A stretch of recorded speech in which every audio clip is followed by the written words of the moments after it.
Let me tell you about the fifth grade students at Bowes Elementary School in Tacoma. They spend the entire school year planning to colonize the planet Alpha Centauri to preserve future generations. They will get there on a multi-generational spacecraft so that the grandkids of the people on the ship will arrive at Alpha Centauri ready to start a new civilization. Now, projects like these usually start with a guiding question. And theirs is, how do you sustain life for a generation on a spacecraft? Now, these 10-year-olds get into initial conversations about governance on the spacecraft, the necessities to have on board. Is it even ethical to have a generation live and die on a spacecraft? And what roles are needed to create a functioning community? There are some whispers and some head nods as the teacher explains to them that this quarter, they're expected to deliver a persuasive essay, a 30-second elevator speech, a model of the section of the spacecraft in diorama form, a system of government with laws and a constitution, and a research display demonstrating their knowledge of planets. That's a lot.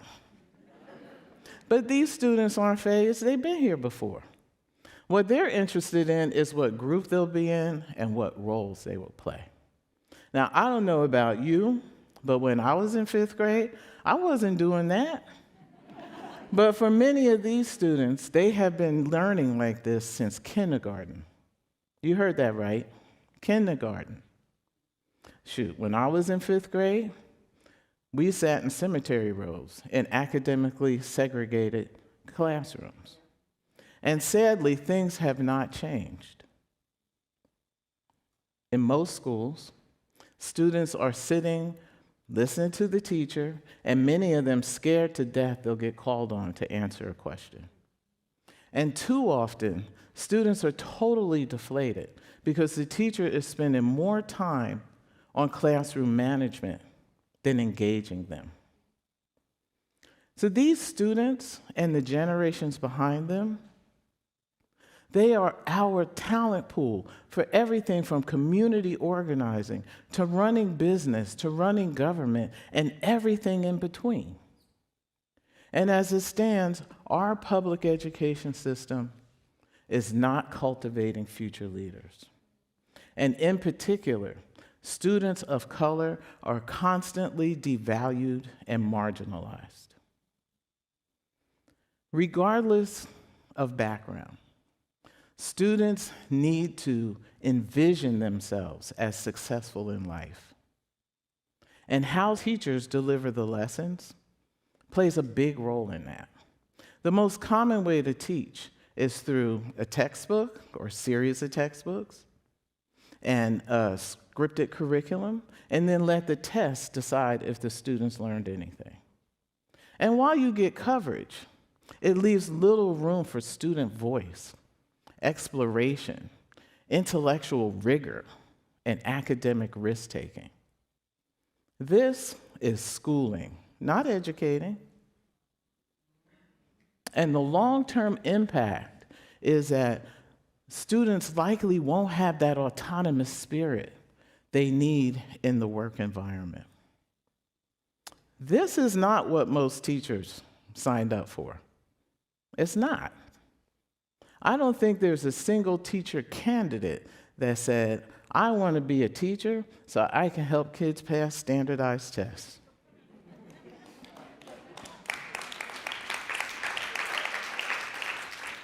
25 years ago, I left my 17-year tech career and co-founded a nonprofit that prepared students of color for jobs in the tech industry. And over time, we learned about our students' experiences in the public education system. And we began to wonder, what would happen if we rebuilt public schools to develop the genius in every student and give them the tools to be critical thinkers, problem solvers, ideators, and leaders?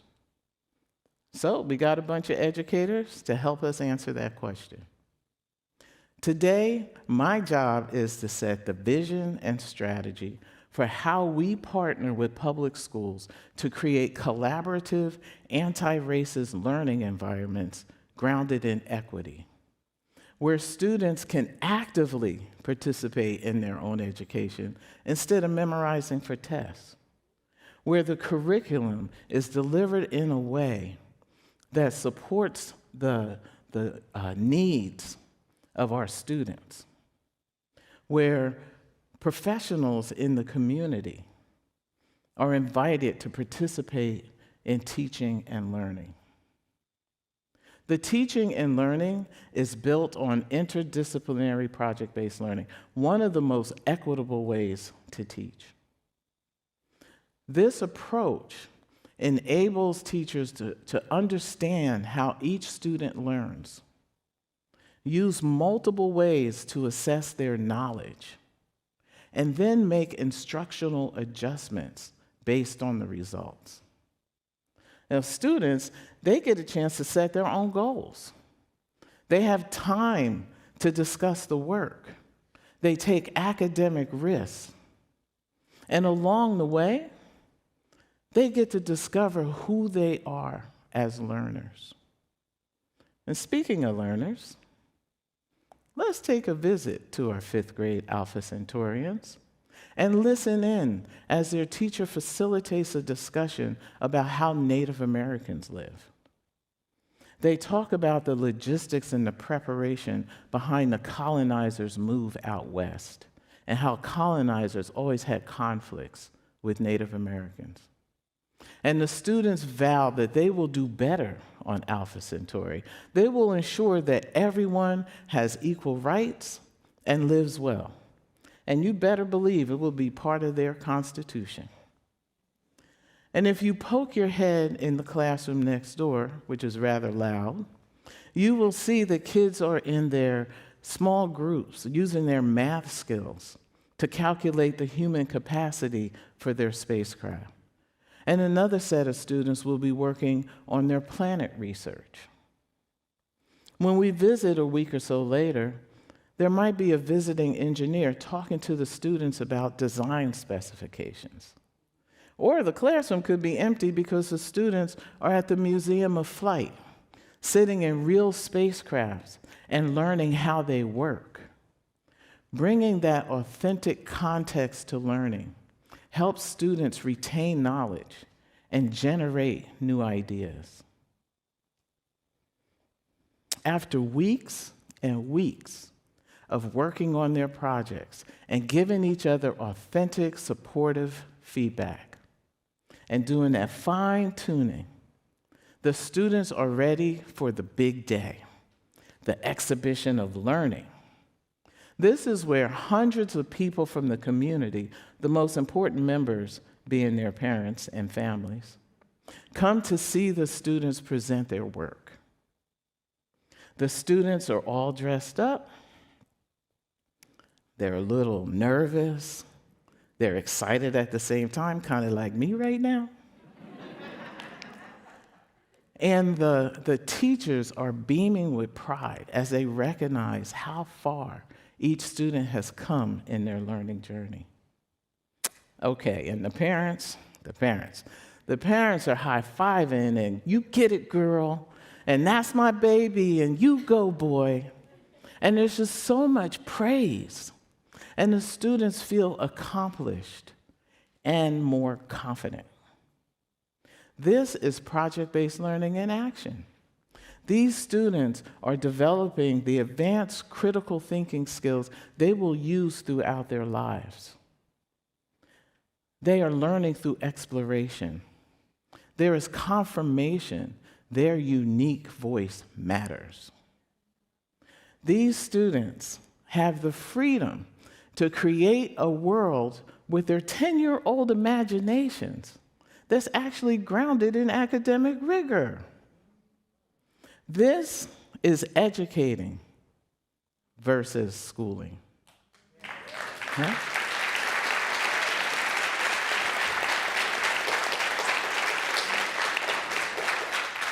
There is teacher support, diverse interactions, team building, and practical application of reading, writing, math, and science. An environment where real learning is happening and students are discovering their own genius. Plus, I have to say, it's just a lot of fun to learn this way. Students who attend our partner schools learn this way in every single stage of their academic career. Starting in kindergarten, students are encouraged to share their views, to ask questions, and support each other. They are creating a community in an environment that is safe and their own. At middle school, the students are starting to become socially aware. They care about things like world hunger and immigration and homelessness. One year, the 7th graders at Taft-Isahali and Federal Way turned their classrooms into an immigration museum, exploring the historic and contemporary issues of immigration. And the 6th graders used food to learn about each other's cultures. They created cookbooks with recipes and stories from their countries of origin. And then on exhibition night, they cooked for everybody, and it was actually pretty good. By the time students get to high school, they have enough experience that they can address a wide range of issues and opportunities. A group of 10th graders created wearable technology that detected the flare-up signs in sickle cell anemia. Experiencing gentrification in their own neighborhoods, 11th graders created plans and models for equitable, financially sustainable urban neighborhoods. The list goes on and on.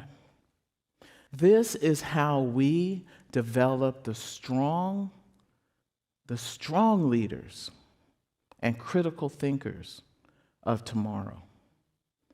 Our students deserve to learn in an environment that includes and understands their unique voice, their individual genius.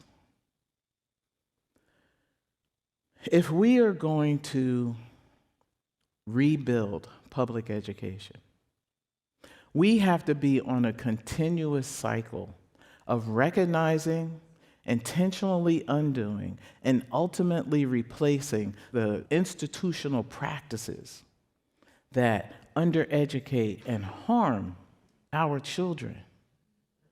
And there are a couple things that we can do right now. We could reallocate the tens of millions of dollars each state spends on standardized tests every year. All right? And we can invest the majority of that in teacher professional development so that our teachers can continually hone their instructional and assessment skills. And then we can take the rest and invest it in a national effort to curate authentic assessment methods and projects from teachers all over the country. I believe that this will bring joy and respect back to teaching. We also need to embed racial equity in the DNA of how we operate schools.